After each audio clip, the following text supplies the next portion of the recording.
Are we winning or are we now falling short? Well, it depends which index you want to use to determine success. If you look at the stock market cap valuation, the market is happy with the outcome of the tariff wars so far.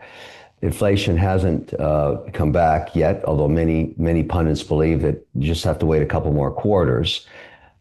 It probably, as a result of the uncertainty, has stalled the Fed for any rate cuts, which is frustrating Trump. You hear that every day. I think Powell is wise to wait and see what happens as this comes through the system. Think about it this way. Let's take the negotiations going on with England, which is not in the EU itself, Japan, Thailand, Indonesia, Canada, Mexico, et cetera, et cetera. Most of these countries have a VAT tax, a value added tax, which is a tax that is a consumption tax at the consumer level. So to keep it really simple, let's say an American company ships a product up to Canada and into the province of Quebec, like a stick of butter.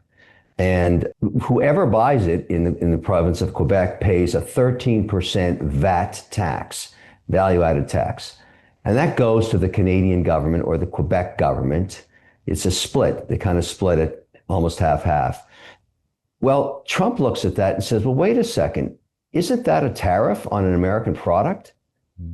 And so all he's doing, and then he comes back and says to the Canadians, okay, I'm proposing a 35% tariff on you, on everything you ship into the United States. And they say, well, wait a second, that's a little heavy. We've already have agreement with you.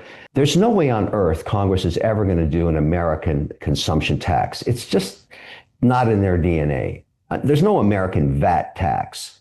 However, what Trump has done is exactly that, and he's called it something else. So if the Canadian deal, let's just take the Canadian deal because it's easy to talk about, which is being negotiated as we speak, today as we speak. If they end up with a reciprocal tariff of 10%, let's say, which has already been established for the oil coming out of Alberta, Canada, the cheapest source of energy to Cushing, it's already been negotiated. And so it's a 10% tariff on that oil and that energy and that gas. What if that's for all of Canada? So basically you've got a VAT tax up in Canada, let's call the blended rate 10 or 12%, and you end up with a tariff, a blended tariff on all goods and services leaving Canada and the United States to 10 to 12%. Well, there you have it. Trump put his VAT tax in place, everything's equal. Even Steven, so to speak. I think that's where we're going. Now, is that just a negotiating tactic, though? Because Trump will have us believe that we've been getting battered, abused, taken advantage of by the global community, and it's got to stop, or America has something bad is going to happen. Is that actually true, or is he causing mass chaos? I mean, I always say this about Trump. I've known this guy for 17 years. We actually met when he started the Celebrity Apprentice show. It was the same year that I did Shark Tank for Mark Burnett. So we both know Mark Burnett. And we both sold forwards to the car companies, the ads in New York. And I think he has a remarkable presence and is an extraordinary salesperson. I mean, I've just seen him in action. But he is bombastic. He says outrageous stuff. And what I've learned to do, just to be pragmatic, because I have to live under his policy and invest under his policy, is to filter out the noise from the signal. I think the signal in the case we're talking about is reciprocal value-added taxes. He calls his a tariff. The Europeans and the Canadians call theirs VAT. Who cares what it's called? It's a tax. And so can the economies live with reciprocal 10%? Yeah. What Trump is unhappy about that he'll never be able to fix, you take a country like Vietnam, they don't have enough people to ever have trade balance with the United States. They simply can't buy enough stuff to offset how much stuff we buy from them, because many companies, including mine, have moved out of China to Vietnam or Cambodia or India. So these countries have massive trade deficits in the United States because we manufacture stuff there. Now, can Trump get all that stuff repatriated? Not during his mandate. You can't do that in 34 months. You can't move all the factories back to the US, but the policy itself will slowly self-correct. I don't think we need to make plush toys in America. There's no value added in making a Barbie doll in the United States. That job is not a high value job. I think it makes sense to make chips here, semiconductor chips, that makes sense to me. High value add, that makes sense to me. So Trump is trying to balance all that. But you can't listen to all the noise. I mean, he's a walking press conference. Like he just says whatever he wants to say when he says it. I'm so used to it now. It doesn't faze me whatsoever. I just focus on the signal. But is it moving us forward in international negotiations? Like if you were going to rate his negotiating skills, is he actually moving us forward? Because now that the whole idea of 90 deals, 90 days, it's just sort of dragging on. We're not seeing like enough wins that really make a press conference worthy. Like is anything actually happening? Yeah, yeah. I mean, we're never going to get 90 deals in 90 days. It's never going to happen. I mean, it used to take 2 years to get a deal done with one country. He's just accelerating it very, very quickly, and he's getting sort of letters of intent. What the market really wants to hear is they don't care about the granularity of the deal itself. They just want to know what the tariff itself is going to be.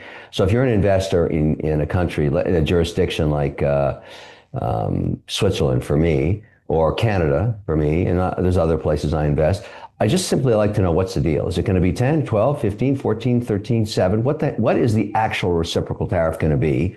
So I can adjust my CapEx accordingly. And the rest of it, I don't care about. I need to know what the reciprocal tax is. And in the case of Canada, because it's the largest trading partner of 28 states, they're going to have to resolve that one pretty soon because both countries need each other on that. And the Canadians are going to have to give up their supply chain, tariffs like on butter and eggs and milk against Vermont. They have 200% tariff. That's just not sustainable.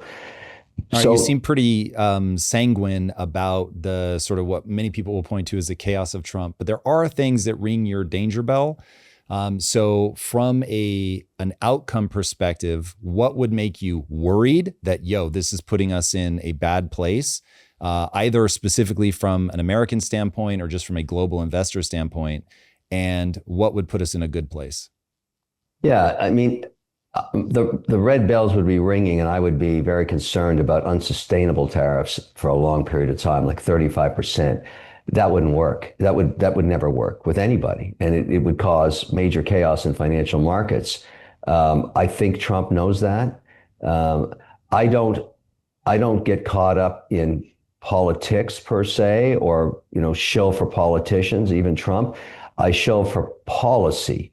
So I wait until I see the actual policy. And lately, because I'm involved in certain sectors like stable coins or data center development, I have to get my hands dirty in Washington, and I go there to meet with senators and governors and representatives in the administration to understand where they're taking their policy. And so, because I have to know what that is, or I can't be successful as an investor. My point is, I don't have Trump derangement syndrome. I don't care.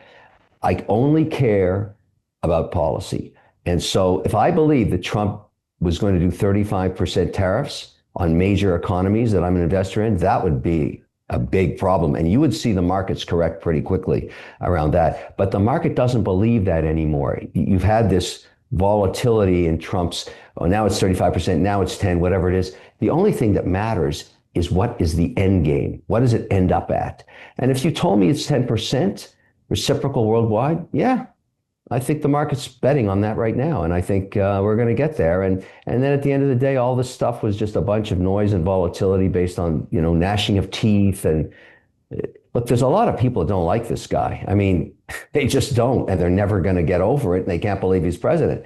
I say deal with it. He's president for the rest of this term. Get over it. And if you want to do business, focus on that and just focus on policy.